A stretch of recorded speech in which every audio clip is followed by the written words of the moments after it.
Ever witnessed a U.S. senator completely lost for words on live television? That's precisely what unfolded before millions of viewers, and it was far more than a mere awkward pause.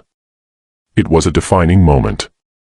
Congresswoman Jasmine Crockett, renowned for her sharp intellect and fearless rhetoric, backed Senator JD Vance into such a tight corner during a heated hearing that he could only reply with stunned silence.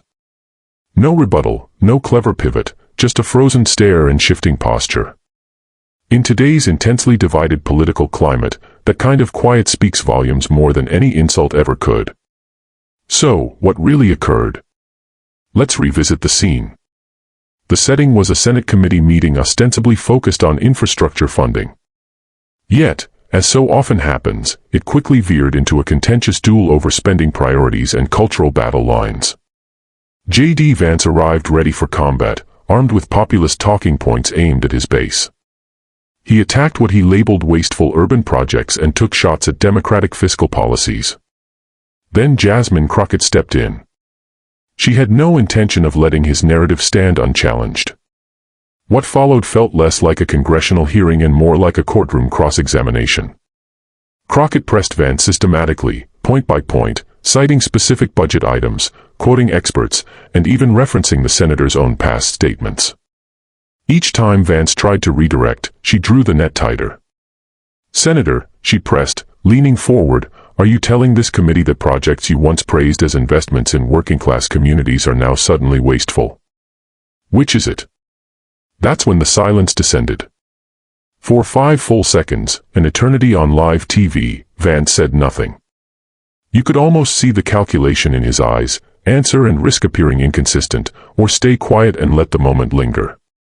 He chose silence, and social media instantly erupted. Why does this matter? In politics, silence is rarely neutral.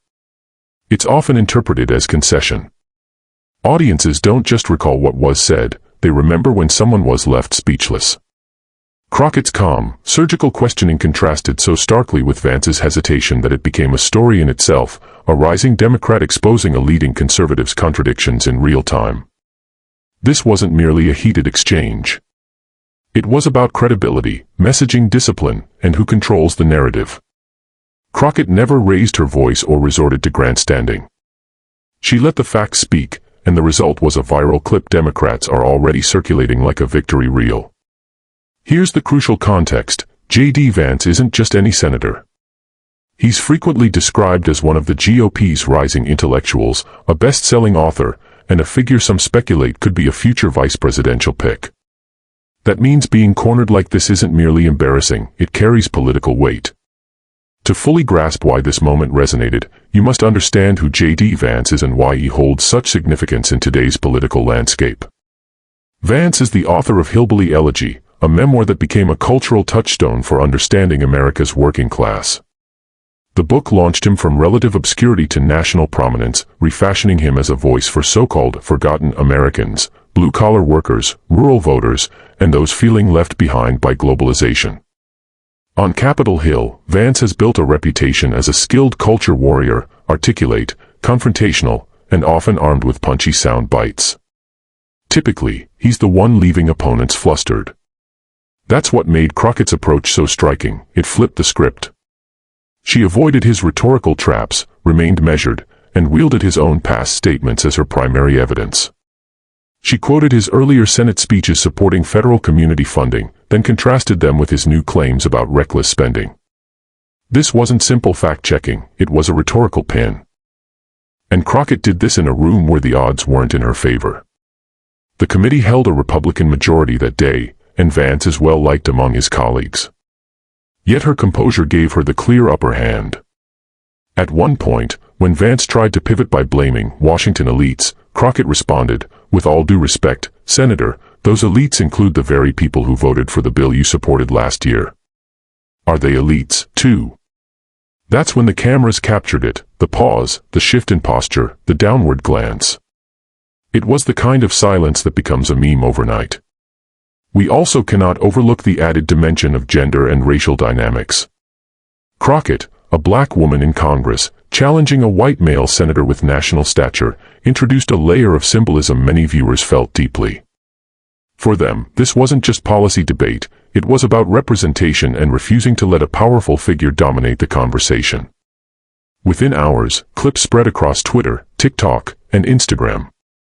Hashtags like hashtag Crockett corners Vance and hashtag awkward silence trended. Progressive commentators hailed it as a masterclass in congressional questioning. Even some moderate and conservative voices conceded Vance appeared unprepared. In politics, such moments forge lasting impressions. Vance is accustomed to being the disruptor, but here, he was placed squarely on the defensive. To appreciate how Jasmine Crockett executed this so effectively, look at her background.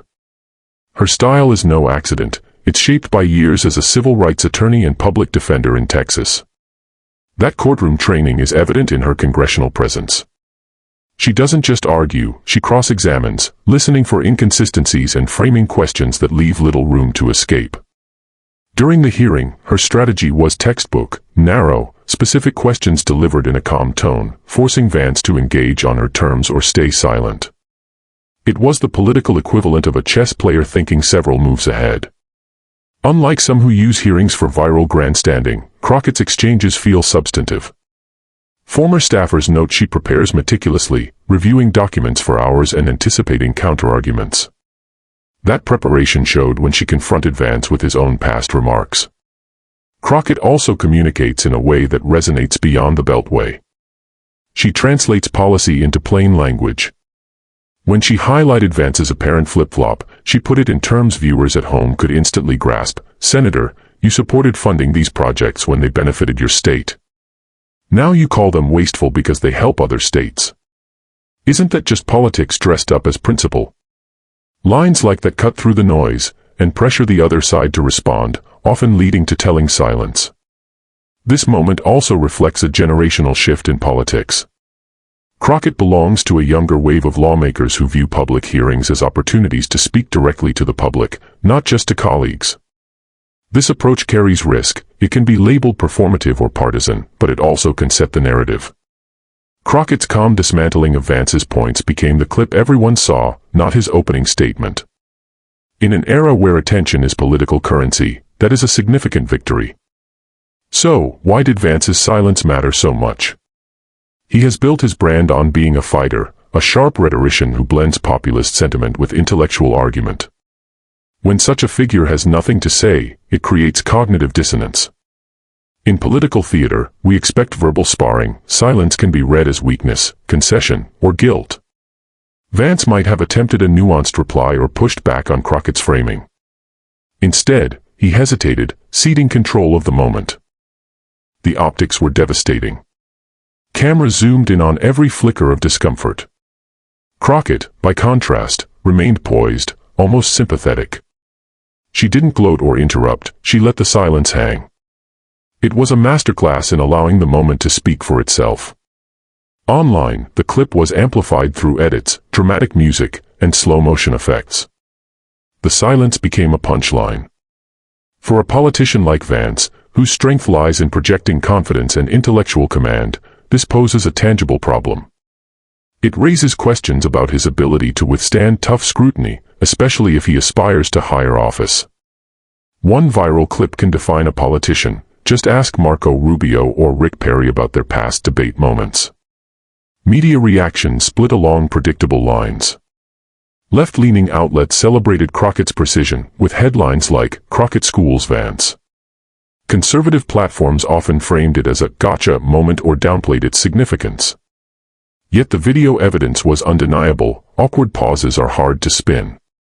Everyday reactions, however, were more revealing. Social media buzzed not only with memes but with substantive commentary. Some conservatives acknowledged Crockett had a point, some liberals admitted being impressed by her composure.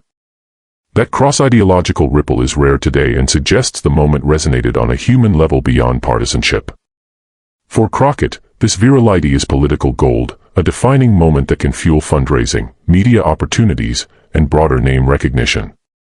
For Vance, it's a challenge to his prepared, intellectual persona. He may now intensify his outreach in friendly media to rebuild his image. Stepping back, this exchange is a microcosm of modern politics. Hearings are no longer dull procedural events but viral battlegrounds where reputations can be made or broken in seconds. Politicians now play to both the room and the millions watching clipped highlights online. Crockett understands this new landscape. Her questions were concise, quotable, and designed for replay. This trend, sometimes called the TikTokification of politics, prioritizes bite-sized, emotionally resonant moments. Yet when done authentically, as in Crockett's case, it can communicate deeper truths about accountability and double standards. Her questioning symbolized a widespread frustration with political evasion. Finally, this moment carries cultural weight. The image of a black woman lawmaker calmly cornering a prominent white senator taps into broader narratives about power, representation, and who gets to hold authority accountable. For many viewers, Crockett's composure was not just impressive, it was validating. It demonstrated that intellect and persistence can cut through dismissive attitudes. In the end, Jasmine Crockett didn't just win an exchange. She created a lasting moment that cut through the noise. Her methodical questioning left JD Vance with no words, and in that silence, millions felt the weight of real-time accountability. This was more than political theater. It was a case study in how truth, preparation, and poise can shift the narrative almost overnight. What do you think? Did Crockett's approach inspire confidence, or did Vance's silence reveal something deeper?